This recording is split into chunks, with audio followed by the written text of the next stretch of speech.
Peço desculpas por no hablar portugués, pero confío en la traducción simultánea, que es fantástica para este foro tan importante. Me siento especialmente honrado por haber sido invitado. Agradezco a Luis, a Tania, a Elena, a Carlos, a todos. Especialmente honrado por formar parte de este foro tan importante y del que tanto ya hemos aprendido con los que me han precedido en la palabra y continuaremos aprendiendo en estas próximas jornadas, pero que además evocan esos 30 años, ya casi 31, 30 en fin del año pasado, 30 años de las reglas de Tokio de las Naciones Unidas. Un momento que es fundamental como punto de partida para pensar en formas distintas al uso de la prisión y concretamente en lo que nos lleva a pensar en la actualidad marcada por la pandemia, de lo que ya voy a hablar más adelante, pero también por esa crisis penitenciaria, esa crisis provocada por el encarcelamiento en masa, especialmente en nuestros países. Yo hablo desde Argentina, Brasil, Argentina. Nuestra América es principalmente la que nos debe ocupar con este fenómeno del gran encarcelamiento, que en otros países nos ha precedido, por ejemplo Estados Unidos, pero que se detuvo hace ya unos años. Ese proceso de crecimiento, insisto. Siguen teniendo grandes cantidades de personas presas, pero no con esa flecha que parece que no se va a detener como en nuestros países. Fue un punto de partida ocurrido hacia fines de 1990, pero también un punto de llegada.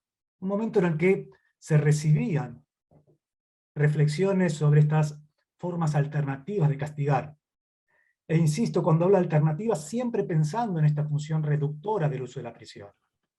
Usar estas otras medidas en vez de la prisión, y no estas medidas sumadas a la prisión, que era una de las circunstancias que se expresaron dentro de las reglas de Tokio, pero que además preocupaban a los criminólogos en esas etapas previas, que podríamos decir de apogeo, de crecimiento, de penas diferentes a la privativa de la libertad. Estoy pensando especialmente en Stanley Cohen, en Andrew School, muchos de estos que indicaban en el ámbito anglosajón, Estados Unidos, Inglaterra, en Europa, indicaban la aparición de estas alternativas como una manera de tener más redes para atrapar más pescados, pero manteniendo a la pena privativa de la libertad. Este no era el objetivo, claramente no lo es en las reglas de Tokio, pero tampoco lo era de aquellos que en la década de los 50 y 60, 70, paralelamente a la forma Estado asistencial, pensaban en castigar de forma diferente a la privación de la libertad. Y esto no es casualmente planteado en esos años. No es casual que la lucha de Naciones Unidas desde su fundación en 1945 esté advirtiéndonos del peligro del punitivismo y más concretamente de la pena de prisión. Pensemos históricamente, vamos a tratar de pensar en nuestra realidad y la pandemia y las oportunidades y los riesgos que nos provoca, pero pensemos en las oportunidades y los riesgos de la tragedia, de la catástrofe de la Segunda Guerra Mundial. Cuando surgen las Naciones Unidas, tienen un escenario que les marca un espejo negativo, lo contrario de lo que deben hacer.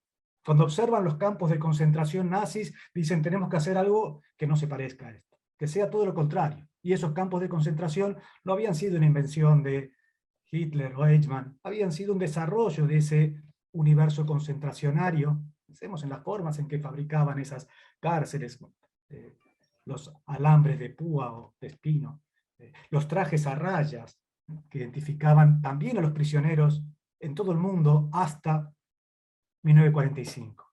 Naciones Unidas ya entonces, y aquí aparecen las reglas para el tratamiento de los reclusos, y un montón de advertencias que van a dar lugar a la aparición de estas alternativas. Incluso, digo, en el tratamiento de los reclusos quedan abolidos los trajes incapacitantes o a rayas, los instrumentos cuasi de tortura para esa detención.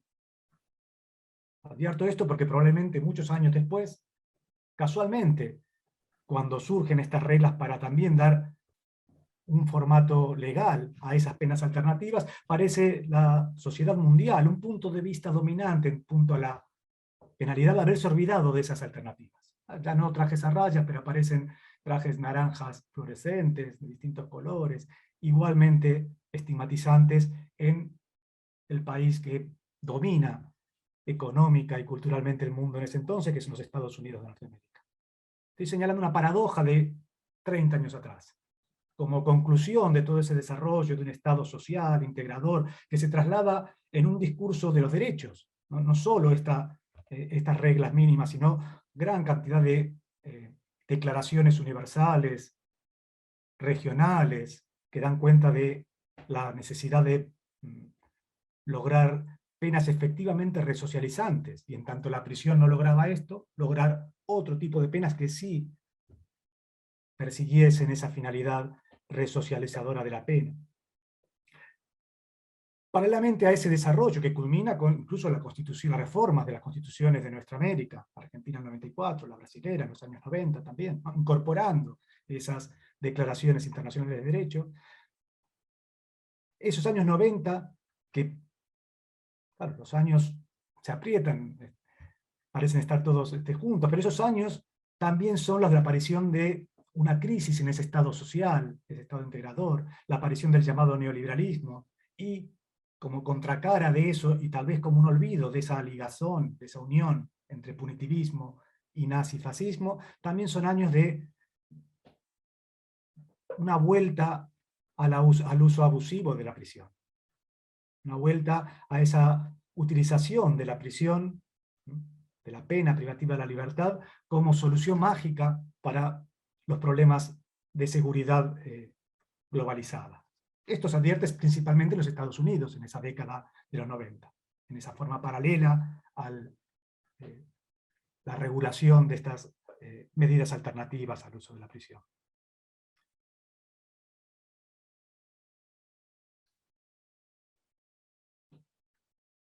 Alternativas al encierro que otra vez en Estados Unidos empiezan a prestar atención. Probablemente en los 90 no, por el contrario, dijimos, en los años en los que se demuestra ese crecimiento, ese llegar a casi 3 millones de personas detenidas, que es lo que logró Estados Unidos hacia fines de la década del 90. Esto lo hizo saliendo de unas cantidades cercanas a 350.000 personas hacia fines de la década del 70. En pocos años, en 20 años, y con una cruzada, un discurso bélico, la guerra contra el crimen, la guerra contra las drogas, ¿no? La guerra contra los pobres, afrodescendientes, masculinos y jóvenes, como también es la población de nuestra América en la actualidad. Esa población fue la que llenó las cárceles estadounidenses que salieron de esa ratio. Normalmente la comparación entre sistemas penales se hace con una razón, porque hay países que tienen muchos habitantes, otros menos, pero esa razón da cuenta de personas privadas de libertad en relación con las personas en libertad. Se hablaba de 100 personas presas por cada 100.000 en libertad como una ratio razonable, como algo normal. No hay nada normal, podemos poner entre paréntesis, en tener personas en jaulas, que son las formas en que se realizan materialmente las prisiones. Pero esas 100 personas por 100.000 personas en libertad era la razón de los Estados Unidos, y por eso pensamos que era normal, hasta 1980. En 1940, 1980 tenían esas cantidades, que siguieron siendo luego las de nuestra América, hasta recientemente. Siguieron siendo las de Europa. Otros países tienen mucho menos, como la India, África, tienen mucho menos aún hoy, y siempre tuvieron menos. Estados Unidos disparó esas cifras hasta llegar hacia 1997, a 700 personas presas por cada 100.000 en libertad. Números aberrantes. Un gran crítico de ese crecimiento tan rápido de la población recluida en prisiones, que es Neil Christie, señaló en un libro llamado La industria del control del delito, señaló ese parentesco con el Gulag soviético. La obra se llama La industria del control del delito, Towards a New Gulag, hacia un nuevo Gulag. La traducción al español que se ha hecho en Argentina, para darnos una mayor claridad en esa imagen, lo tradujo como hacia un nuevo holocausto. Esto lo ponía con signos de interrogación a principios de los 90 en el Christie. En la última edición que hace en 1999 le quita los signos de interrogación. Dice, ya Estados Unidos está en cifras similares a las del holocausto nazi, a las del Gulag soviético. Tiene, y incluso la de apartheid en Sudáfrica, tiene cantidad de personas en prisión, o en campos de concentración, en Gulag, etc., similares a las de esos gobiernos claramente totalitarios. Esto obligaba, convertía en una necesidad en pensar alternativas para reducir el uso de la prisión. Una necesidad que no solo es humana, es civilizatoria, como nos señalaban aquí. No solo da cuenta de los derechos de esas personas, e incluso de grupos humanos que son encarcelados selectivo o colectivamente, sino una necesidad general, algo que hace al interés social. Y es a esto a lo que quería referirme pensando en nuestro contexto, ¿no? Dejando de lado ese contexto de fines de los años 90 o de los años 90, de hace 30 años, y pensar en lo de estos años 20, estos nuevos años 20, los del siglo XXI. Y pensar precisamente en las necesidades, las urgencias a las que nos llevan a pensar o a repensar escenarios como lo de la pandemia global. Esto también ha abierto un riesgo, pero también oportunidades, efectivamente, para pensar en ese fin del encarcelamiento en masa, en la necesidad social, colectiva, global, de todo el mundo de finalizar con ese proceso de encarcelamiento en masa. De mirar desde otra manera ese universo que normalmente queda oculto, al que no nos interesa a los medios de comunicación, a la sociedad, a los políticos, no les interesa observar. Aquí resultó especialmente necesario observarlos. Señalar algunos aspectos de los que deduzco que puede haber oportunidades en esta pandemia para precisamente reducir el uso de la prisión y, en su lugar, en vez de pensar en alternativas. Muchos aspectos son necesarios de análisis, y esto resultó difícil porque tanto los abogados, los jueces, también los investigadores, teníamos dificultades para llegar a las prisiones, porque una de las primeras decisiones que se tomaron en todas las cárceles del mundo, en todos los lugares de encierro, de instituciones totales del mundo, fue cerrarlas y no permitir la llegada de personas del exterior. ¿Por qué? Porque bajo criterios sanitarios se pensaba que estas personas podían traer el virus, el que propagaba la COVID. Y esto era cierto, efectivamente fue una buena medida y adoptada por las prisiones en todo el mundo el impedir ese contacto de lo externo. Nunca es posible hacerlo del todo, porque el personal penitenciario, y particularmente ese personal de salud que era necesario para cuidar a esa población, tenía ese contacto y a veces cumplía la doble función de cuidar, pero también traer esas enfermedades. Y en esto fue como un recrudecimiento del encierro, de esa pena privativa de libertad, y como un aspecto muy negativo y que llevó a que se hiciesen gran cantidad de reclamos por parte de las personas presas. La salud fue uno de los aspectos principales de ocupación de estos sistemas penitenciarios. En principio cerrarlos, pero además brindar una adecuada respuesta sanitaria. Luego llegamos a las vacunas, pero antes de esto, barbijos, jabones, elementos de higiene, alcohol, todos estos que también nos preocupaban en el exterior, pero que eran especialmente preocupantes en un ambiente que por sus condiciones de aislamiento, de ausencia de ventilaciones cruzadas, y sobre todo de hacinamiento, facilitaban la propagación de la enfermedad. Se invirtió más en mecanismos de salud en el exterior, pero también, en general, en las prisiones.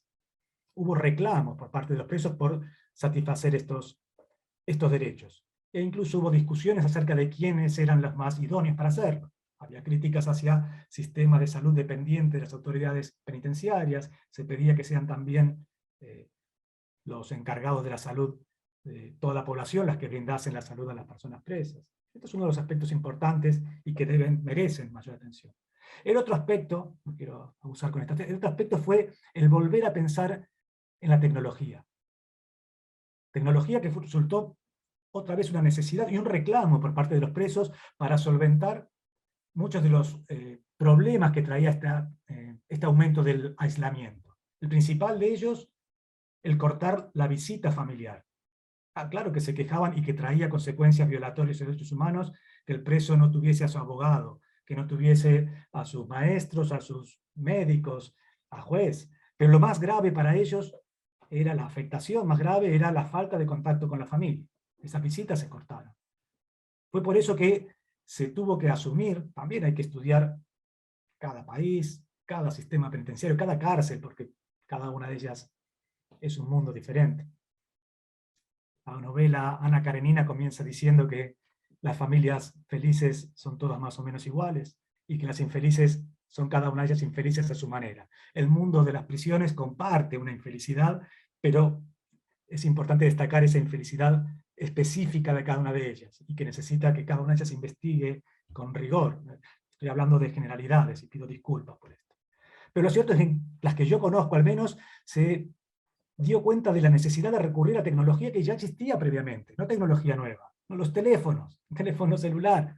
Esos teléfonos estaban prohibidos en casi todas las prisiones del mundo. Se consideraba que el preso tuviera un teléfono, teléfono celular, el teléfono móvil, todos tenemos uno. Ahora, bueno, esto estaba visto como potenciador de delitos, prohibido terriblemente. Hubo que hacer algo para reemplazar esa ausencia de visitas, que motivaba protestas, motines, mucha violencia. Bien, lo primero fue recurrir a estas estrategias. En casi todas las cárceles que yo conozco, insisto, se permitió ya vía judicial, ya por las propias autoridades de la prisión, por decisiones de la administración, se decidió posibilitar el contacto y la posibilidad de acceder a estos teléfonos por parte de las personas presas.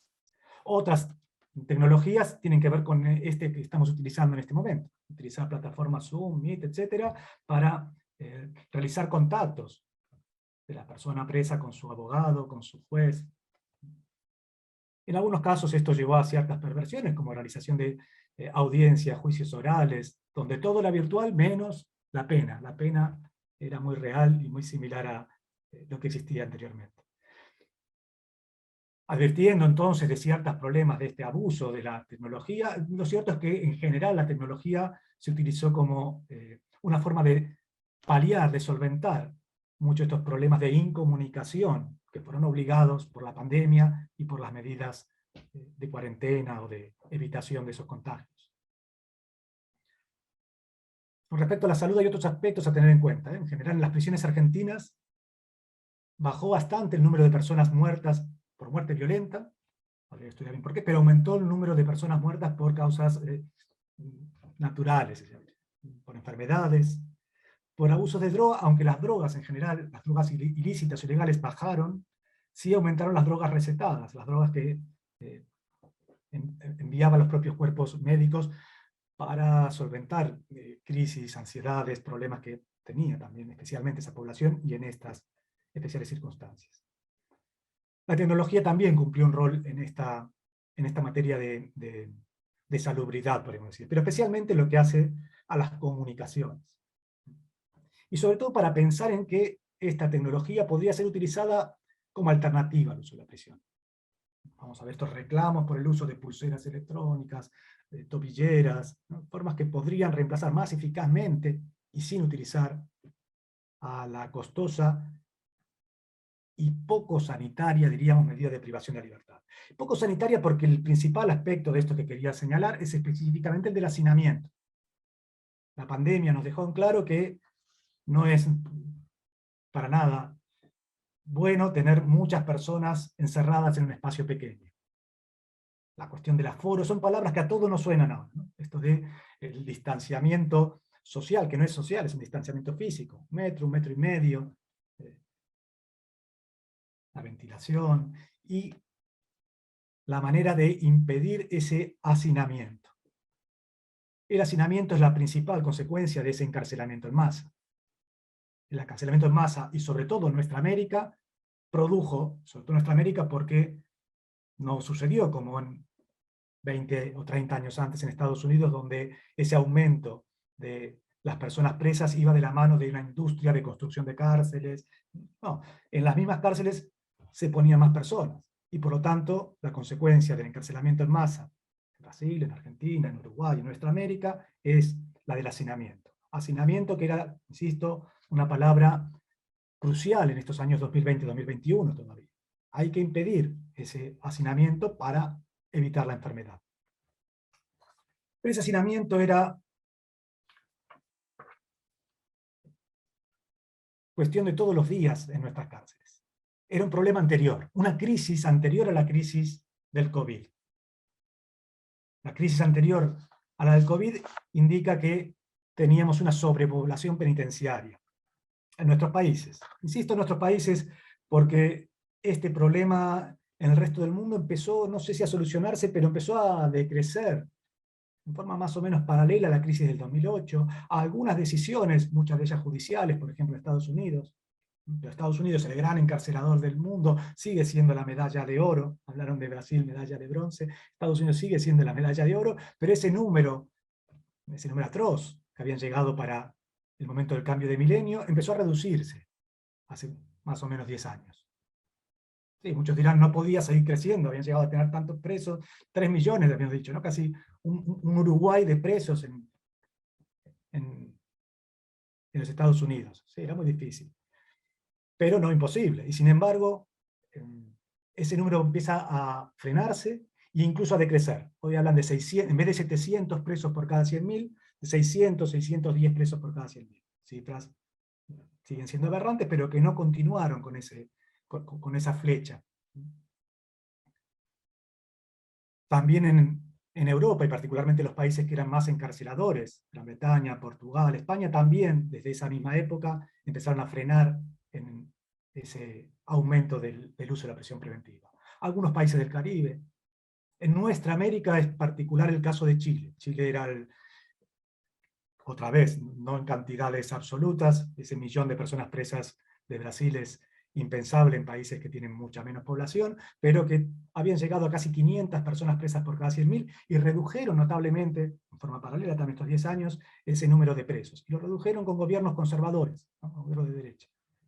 Y vamos a ver algunas de esas razones que esta epidemia nos pone para que podamos discutir, que son razones presupuestarias. No podían mantener tantos presos sin construir más cárceles, efectivamente. Y no estaban dispuestos a hacerlo porque tenían otras prioridades presupuestarias. Es curioso entonces que en forma paralela, en esos propios 10 años en que todo el mundo reduce el uso de la prisión, incluso el uso de la estrategia punitiva, aquí podemos vincularlo con el fin de esa guerra contra las drogas, en esos países, no los nuestros, claro, o del castigo tan severo del delito callejero. Eso no pasó en nuestros países. Nuestros países, por el contrario, siguieron con esa flecha de crecimiento que parece ilimitada. Argentina llegó a lo que podemos identificar como una foto pre-pandemia. Para el 31 de diciembre del 2019 superó los 200 presos por cada 100.000 personas en libertad. Superó las 100.000 personas presas. Para Argentina es un récord absoluto. Tan fue así que el gobierno argentino, un gobierno que había provocado en gran medida ese aumento del uso de la prisión, con un discurso muy punitivista. El gobierno, la administración del 2015 al 2019, ese mismo gobierno, antes de dejar de ejercer la presidencia, decretó la emergencia penitenciaria. En 2019 se decreta la emergencia penitenciaria. ¿Por qué? Porque se llega a más de 100.000 personas presas, y sobre todo porque el sistema penitenciario federal no es el más abarrotado, por cierto. El sistema bonaerense es el que tiene más de la mitad de los presos argentinos, pero el sistema penitenciario federal había llegado a 12.000 presos y ya estaba demostrando algo que es característica de todos los sistemas penitenciarios, también el bonaerense, el brasileño, etcétera, que es esa sobrepoblación, tener más población que la capacidad para alojarla en las cárceles existentes. La emergencia penitenciaria se decreta por 3 años y no se sacan consecuencias muy claras de estas. Es simplemente una declaración. Dicen, tenemos este problema. Tenemos casi el doble de presos que lugares. ¿Qué hacemos? Y es reemplazada esa administración y también nos encontramos con la crisis del COVID-19. Las soluciones eran dos, mundialmente fueron dos: o construimos más lugares para poner esta población excedente, o liberamos espacio en esas prisiones. Razones humanitarias, pero también en este caso de tipo económicas o presupuestarias, llevan a que la única solución posible es liberar personas.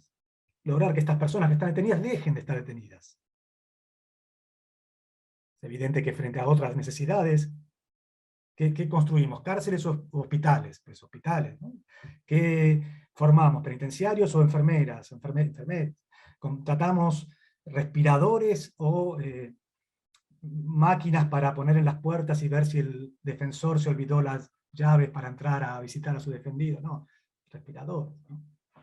Razones de sentido común llevan a que la inversión tenga que estar dirigida a suplir otras necesidades, que también son las necesidades de las personas presas. En ese sentido teníamos una gran oportunidad, una oportunidad que todo el mundo asumió para reducir el número de personas presas.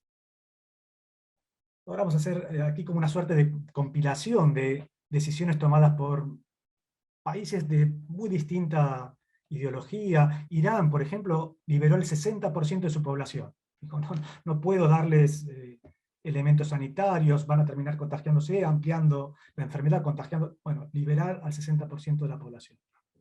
Algunos estados de los Estados Unidos también posibilitaron a través de leyes de amnistía, a través de cumplimiento parcializado, adelantamiento del cumplimiento de la condena, ¿no? Lograron importantes libertades. Italia, muchos países europeos. Estas decisiones fueron tomadas, insisto, en casi todos los estados del mundo que redujeron ese número de personas presas. También nuestros países, voy a hacer una suerte de spoiler, adelantar qué pasó, por lo menos en Argentina. También la Argentina redujo el número de personas presas, pero de una manera algo extraña. No se logró de la manera que se pretendía, que es a través de decisiones políticas, del legislativo, del ejecutivo, no. Esto, frente a una opinión pública esencialmente punitivista, pues ninguna autoridad política se atreve a tomar estas decisiones. Las tibias propuestas de liberación se realizaron desde los poderes judiciales.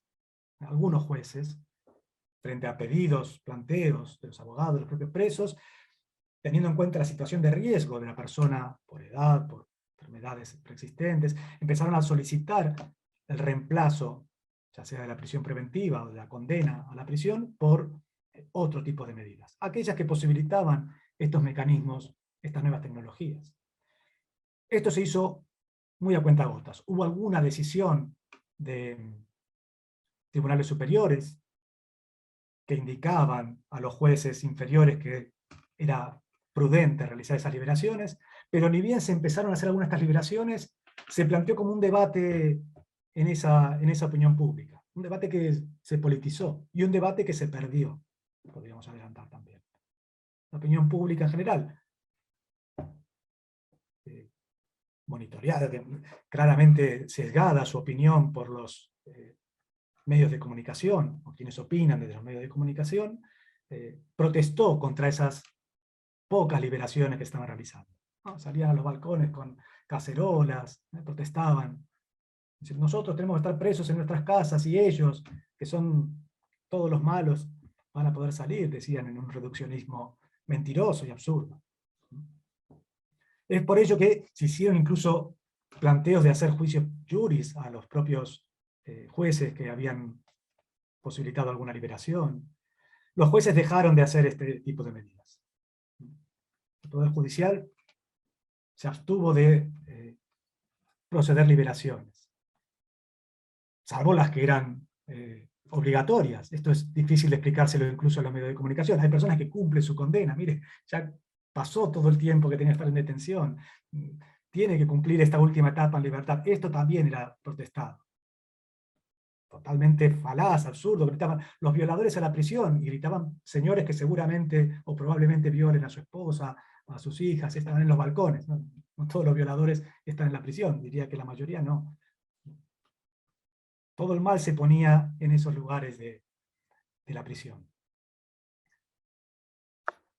Una de esas decisiones de tribunales superiores fue de la propia Corte Suprema de Justicia Argentina, que en el año 2021 reivindicó la aplicación de un fallo, de una sentencia del año 2004, que fue muy, muy importante para reducir ese crecimiento de la población reclusa en Argentina, al menos durante 6-7 años.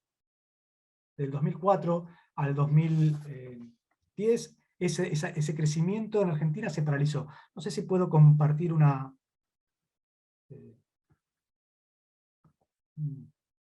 no puedo hacerlo, no importa. En el 2004, y bajo la redacción del juez Eugenio Raúl Zaffaroni, la Corte Suprema Argentina entendió un habeas corpus correctivo y colectivo planteado por la población reclusa de la provincia de Buenos Aires, que aumentaba en forma desmedida, e indicó a los jueces bonaerenses, a los legisladores bonaerenses y al propio Ejecutivo bonaerense que tenía que encarcelar menos, que tenía que hacer menos uso de la prisión preventiva, que tenía que facilitar la reducción de penas por educación, por trabajo. Y esto tuvo como consecuencia una suerte de freno de emergencia. Esta palabra la utiliza Walter Benjamin para alertar y dar vías, para encauzar vías de acción contra el nazismo. Bueno, cómo hacer que frene ese tren del nazismo, que es el del punitivismo. La Corte Suprema Argentina logró en 2004 detenerlo durante unos años. Y no es extraño que lo haya hecho la Corte Suprema en Argentina, o que el judicial se haya encargado de esto, porque efectivamente en estos años, en estos 20 años, esos 30 años que vienen desde la Declaración de las Reglas de Tokio, han sido los poderes judiciales los que se han encargado de frenar ese aumento de la población reclusa en el mundo. Precisamente en el año 2019, a finales del 2018, el 29 de noviembre de 2018, la Corte Interamericana de Derechos Humanos, otra vez con la presencia de Zaffaroni, dictó unas medidas provisionales respecto de Brasil en el asunto Instituto Penal Plácido de Sá Carvalho. ¿Qué decía también en ese caso? Era un caso seguramente conocido de ustedes, en el que en 2017 abogados defensores, organismos de derechos humanos y las propias personas presas denuncian que en un lugar para 3.400 personas tenían más de 6.000. ¿No? Se había duplicado el número de personas presas. Ese número, aparte, es muy discutible. Muchas veces en Argentina dicen, tenemos una cárcel de 500, ponemos camas dobles, ahora tenemos una cárcel de 1.000. Aún tomando en cuenta ese dato, que siempre es discutible, y que requiere de leyes de cupo, requiere de seriamente indicar cuánta población es asumible en una cárcel por los sistemas de salud que tiene, por los sistemas educativos, etc. Aún ese número que daban era superado en el doble. Las medidas que toma la Corte Interamericana es ordenarle al Brasil que solucione ese problema que afecta a la salud, que afecta a todos los derechos de esas personas reclusas. ¿Cómo? Liberando personas. ¿Cómo lo tiene que hacer? Dice, bien, sugiere que se tomen en cuenta esos años donde se ha padecido una pena especialmente severa como dobles. Se compute doble el tiempo pasado en esa prisión. Y que por lo tanto, las personas, depende de la pena que tengan impuesta, puedan computar el tiempo padecido como 2 por 1, y de esta manera salir anticipadamente muchas de estas personas. Hace la advertencia la Corte de que en algún... Professor Gabriel. Eu creio que perdemos a conexão com ele, ministro Reinaldo. Eu queria só dizer, nesse ponto, professor Gabriel, voltou? Aquí volví. Retornou? Tem a palavra. Continue com a palavra, por favor. Muy obrigado. Decía que había muchas decisiones en el mundo, en la jurisprudencia mundial, que facilitaban estas libertades, o que obligaban. El Tribunal Europeo de Derechos Humanos ya había obligado a Italia también a hacer lo propio. Había decisiones en Brasil también, decisiones en Colombia. Aquí algunas de esas decisiones. El Superior Tribunal Federal de Brasil, en súmula vinculante número 56 de 2016, la Corte Constitucional de Colombia, la sentencia 388 de 2013. Pero sobre todas ellas, la referencia para los criminólogos, para los que estudiamos la penología, son los fallos dictados por el Tribunal Supremo de los Estados Unidos. Esos casos identificados con la palabra, con Plata, porque es Plata el que recurre contra Schwarzenegger, contra los gobernadores del estado de California, que es el gran encarcelador de Estados Unidos. Primero, precisamente por la ausencia de condiciones de salud adecuadas, por situación de tortura, y finalmente Brown versus Plata, que es el último de estos fallos importantes. Brown versus Plata le obliga, la Corte Suprema estadounidense le obliga a California a liberar personas. Dice, mire, también indicando ahí razones presupuestarias, también dice, no pueden dedicar tanto del presupuesto estadual a fabricar más cárceles, a contratar más personal penitenciario, no, esto no es razonable, que no tengan ya no solo los los individuos presos, sino también los que están en libertad de educación porque tengan que construir cárceles. No, no pueden tener tantas personas presas. No les indica claramente a quién, le dice ustedes decidan a quién liberan. Repiensen esas leyes de penas a perpetuidad, como el Strike and You're Out, piensen en delitos de menor entidad, piensen en situaciones de resocialización, lo que sea, pero liberen personas. Este fallo es una de esas condiciones que, como indiqué antes, posibilitó que Estados Unidos, desde 2010, 2011 es este fallo, 2013 es otro también donde reitera estas órdenes, a partir de entonces el número de personas presas se reduce en esos países. Debemos pensar por qué en estos años es el Poder Judicial el encargado de esto. Porque estudiando un poco, al menos la realidad de Argentina, pero también en otros países, observamos que estas medidas no son tan extrañas. Estas medidas de freno de emergencia. También en Argentina, en el año 1994, hubo una decisión del legislativo, una ley que se llamó 2x1 precisamente, y que sin duda estuvo en cabeza de la Corte Interamericana de Derechos Humanos en el asunto que mencioné, del Instituto Carvalho. Ahí lo que indicaba es que el tiempo pasado en prisión preventiva, provisional, cautelar, tenía que computarse doble si excedía un plazo razonable. ¿Por qué hizo esto? Porque había muchos presos. Era una forma de desalentar el uso de la prisión preventiva, pero además era una forma de lograr salidas anticipadas de aquellas personas que habían pasado casi el total de su condena en esa condición de inocentes o con una prisión cautelar. Logró reducir, estaba en ese entonces creciendo el número de presos, se detuvo durante unos años. Luego volvió a subir hasta el 2004. Cada 10 años en Argentina se tomaba una decisión al respecto. En 1984, llegada a la democracia, las primeras decisiones que se toma, también el legislativo, bajo propuesta del ejecutivo recientemente electo, fue modificar el Código Penal, bajar algunas mínimas de penas y permitir que la pena condicional, la pena en suspenso, aquella que reemplaza al ingreso a la prisión cuando son primarios, pasase de 2 años, de máximo a 3 años. Con eso permitieron que gran cantidad de personas que ya estaban cumpliendo la prisión obtuvieron la libertad. Y sobre todo, que muchas personas en el futuro dejasen de ingresar a la prisión y que en su lugar se impusiese esa pena con condiciones, una pena a cumplir en libertad, si se cumplen esas condiciones. 10 años antes, en 1973, fue otra vez, primero, el propio ejecutivo recién electo y luego también el legislativo el que decreta una amnistía, una amplia amnistía, en principio pensada para presos políticos. Fue un breve gobierno democrático en medio de gobiernos autoritarios en nuestro país. Pero permitió la salida de aquellos denominados presos políticos, pero también otro tipo de personas detenidas, y disminuir el espacio ocupado por personas en las prisiones.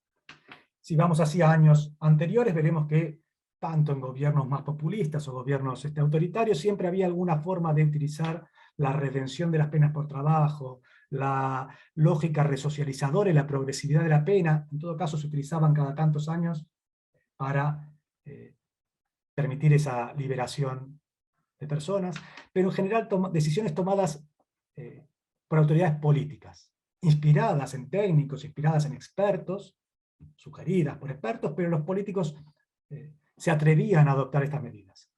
A pensar qué pasa en estos años, qué nos pasa ahora donde los políticos no se atreven a tomar estas medidas, no quieren tomar estas medidas. Piensan, y tal vez piensan con razón, que si toman esas medidas van a perder elecciones.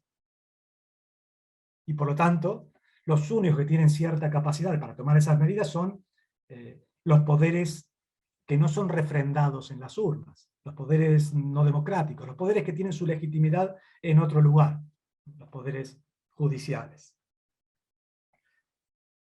Pero incluso los poderes judiciales, y esto es lo que me quedaba como una conclusión de los acontecimientos de la Argentina, de la protesta social, de los medios de comunicación encarnizados en algunos de estos jueces, incluso estos poderes también tienen miedo en la actualidad. También le tienen miedo a ese populismo punitivo, le tienen miedo a esa sanción social, siempre encabezada por los medios de comunicación, pero luego también por algunos políticos inescrupulosos. Y por lo tanto, no se atrevieron a realizar esas liberaciones. Así todo, y aquí quiero quedarme con ciertas cuestiones positivas, entre paréntesis, de este hecho desgraciado, que es el acontecimiento de la pandemia, así todo se redujo el uso de la prisión en todo el mundo y particularmente en la Argentina. ¿Cómo se redujo el número de personas presas en Argentina? Pensemos en el sistema federal, que es el que tenemos datos más actualizados. Argentina, como Brasil, es un país federal y es muy difícil tener una foto de todo el país. La foto de todo el país recién la tenemos 1 año y medio después, cuando se ponen en la misma fecha los sistemas provinciales, estaduales, el sistema federal. Pero en el sistema federal tenemos datos, sabemos qué pasó en este último año y medio. Y pasamos de 12.000 y pico de presos a 10.000 o menos de 10.000. Es decir, se hizo lugar. ¿Cómo se hizo este lugar? Con libertades anticipadas, muy pocas. Muy pocas. En algún caso, alguna persona mayor, algún enfermo. Sí que hubo libertades de las personas, insisto, que cumplían la pena. Lo que hubo es menos ingresos. Ingresaron menos personas. Lo que quiere decir, se utilizaba menos la prisión preventiva, la prisión provisional. En principio decía, bueno, en realidad había menos personas en la calle también, por lo tanto había menos posibilidades de realizar aquellos delitos que son selectivamente procesados por la justicia. Y esto es verdad, al menos por los primeros meses. No estuvimos más encerrados. Pero veremos que luego no pasó esto. Luego la población siguió deambulando, hubo más procedimientos policiales, hubo más procesos judiciales también. Así todo hubo menos ingresos en prisión. Por lo tanto, tendríamos que pensar que o hubo menos procesamientos, o esos procesamientos no iban acompañados de la prisión preventiva. Se pensaban en alternativas. Se empezó a pensar en esas alternativas que ya existían previamente. Aquí es donde la tecnología también jugó un rol muy importante. No solo la tecnología. Se asume que hay más controles en la vía pública. Y efectivamente, la pandemia, para bien o para mal, pero implicó la existencia de más controles policiales. Era más difícil profugarse. Los riesgos procesales, ya no los riesgos sanitarios, los riesgos procesales que tienen en cuenta los jueces, severamente se redujeron. Las personas podían ser detenidas por no utilizar un tapaboca, consultados por si tenían el permiso para deambular, no podían usar los medios de comunicación, no podían salir del país, no se podían utilizar los medios para salir del país. Por lo tanto, muchos de esos riesgos claramente estaban reducidos. Y además de esto, existían una gran cantidad de herramientas tecnológicas, la posibilidad de controlarlo a través del propio juez, a través de estos mecanismos de Zoom, o de llamadas telefónicas, o a través de esos medios o dispositivos como las pulseras o las tobilleras electrónicas, que en vez de utilizarse conjuntamente con la prisión, empezaron a utilizarse para esos casos graves. Ya existían estas pulseras antiguamente, pero para el caso más grave la prisión, para el caso menos grave la pulsera. No, esto es un error, esto es lo que las reglas de Tokio nos dicen, esto no es lo que hay que hacer. Si el caso no es grave, no hay riesgo, pues no hay que ponerle ninguna medida, ni prisión, ni pulsera electrónica, ni nada. En el caso que sí sea grave, bien, hay que pensar en esta alternativa que la tecnología nos posibilita en vez de uso de la prisión efectiva. La catástrofe nos da una oportunidad. ¿Quién fue entonces la que logró este cambio? Sí, fueron algunas decisiones no muy valientes de los jueces, pero sobre todo fue la propia catástrofe. La catástrofe llevó a pensar nuevamente en términos que tienen que seguir estando en nuestra cabeza una vez que esta epidemia haya pasado. Uno de ellos, el fundamental, es evitar el hacinamiento. Es la noción de aforo. El aforo está muy presente hoy en todos lados. A nadie se le ocurre realizar un partido de fútbol Argentina-Brasil y decir, hey, muchachos, vengan todos. No, sino hay que vender entradas, controlar que tengan la vacuna, poner controles anteriores al estadio para que no vaya gente sin esa entrada al partido. Organizamos un evento como este, 1.000 personas. 1.000 personas, vamos a hacerlo en las aulas de mi facultad de Derecho. No, no se puede porque no hay lugar, es muy, muy pequeño. Queremos hacer un concierto de rock gratuito, no. Bueno, hay que pensar cómo se realiza ese aforo. Está presente, ya digo, en toda la sociedad, especialmente con la pandemia. Bueno, esto tiene que trasladarse también al mundo de las prisiones. ¿Cuántos presos queremos tener? La política criminal tiene que pensar cuántos presos queremos y cuántos presos podemos tener. ¿Cuánto lugar tenemos? No podemos tener más presos que estos. Pensemos quiénes van a ser merecedores de esta medida tan terrible, quizás innecesaria, pero bueno, si va a ser necesaria, ¿cuántos podemos tener? y a muchos otros no. Es decir, a estos no les va a corresponder este tipo de pena. Pensemos en otra. O puede ser que también pensemos en soluciones no retributivas, es decir, compensatorias, formas que no requieran de un tipo de castigo. Para esto, la catástrofe, claro, es una condición de posibilidad y es algo que tenemos que hacer valer. La catástrofe en general, y así como la catástrofe del nazismo posibilitó repensar a la prisión después del año 1945, esta catástrofe, esta digo y otras, Haití era uno de los grandes encarceladores del mundo hasta el terremoto terrible de hace unos 10 años. Ahí las cárceles destruyeron, todo el mundo quedó afuera, ya no es un gran encarcelador, tiene pocas personas presas ahora. ¿Fue una decisión política? No, fue una decisión impuesta por esos acontecimientos. Bien, aprovechemos esos acontecimientos, pero también pensémoslos políticamente para hacer valer las nuevas tecnologías para las alternativas y la noción de cupo, la noción de aforo para esas prisiones existentes. Insisto, no se deben aumentar, no se deben crear más, también por razones que hacen a la epidemia, tiene que ver con la buena utilización de los recursos, en razones presupuestarias. No gastemos en esto, gastemos en cosas que sí sirvan a las personas para satisfacer derechos. Para esto digo, para pensar políticamente, ya no solo técnicamente, en este encuentro podemos estar todos de acuerdo, muchos de los jueces también, quienes los asesoran también, pero para pensar políticamente hay que dar un paso más, hay que romper las barreras de esta reunión, de estos foros. Hay que discutir con ese punto de vista dominante en torno a la penalidad. Aquella discusión que perdimos, la perdimos porque el punto de vista dominante en torno a la penalidad, el que se impone en Estados Unidos en los 80, en los 90, y en Latinoamérica, en nuestra América, especialmente en estos años del siglo XXI, indica que el castigo es algo bueno, algo deseable, o en todo caso algo merecido, ¿no? Romper con esa lógica de se merecen sufrir, ¿no? Porque a veces las explicaciones van por ese lado, están sufriendo, no nos importa el sufrimiento. Hay que hablar entonces en ese discurso, en esa discusión de tipo política, hablar de razones de utilidad, de aquello que nos afecta a todos, a los grupos que están cercanos a las personas presas, que son muchos, en Norteamérica son muchísimos, pero también al resto de la población, que no tiene nada para ganar con cárceles superpobladas y costosas, y mucho para perder con ese proceso de hiperencarcelamiento. Eso es, más allá de riesgos, hubo epidemias históricas que no terminaron nada bien para la lógica punitiva, pienso en la peste negra que en Europa posibilitó el origen del poder punitivo, o las epidemias de fiebre amarilla que en el siglo XIX en nuestros países también posibilitaron la expansión del Estado segregador y punitivo. No, puede acabar mal, la historia no está escrita, pero hay una oportunidad para, me quedo con las palabras de quien me presentaba, para un proceso de civilización. Profesor muy querido por mí, Edmundo Gendra, siempre nos recordaba que la etimología de esa palabra, la primera vez que aparece en el diccionario de lengua francesa, y de ahí lo toma luego el español, el portugués, la palabra civilización significaba, para el siglo XVII, significaba pasar un proceso penal en un proceso civil.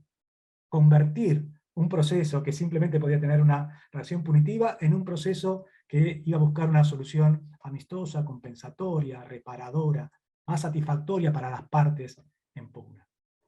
No abandonemos ese camino civilizatorio, pensemos en ese camino civilizatorio que nos tiene que hacer pensar muy seriamente en estas reglas de Tokio, que es lo que seguramente será este foro del que me congratulo de haber presentado. Muchísimas gracias.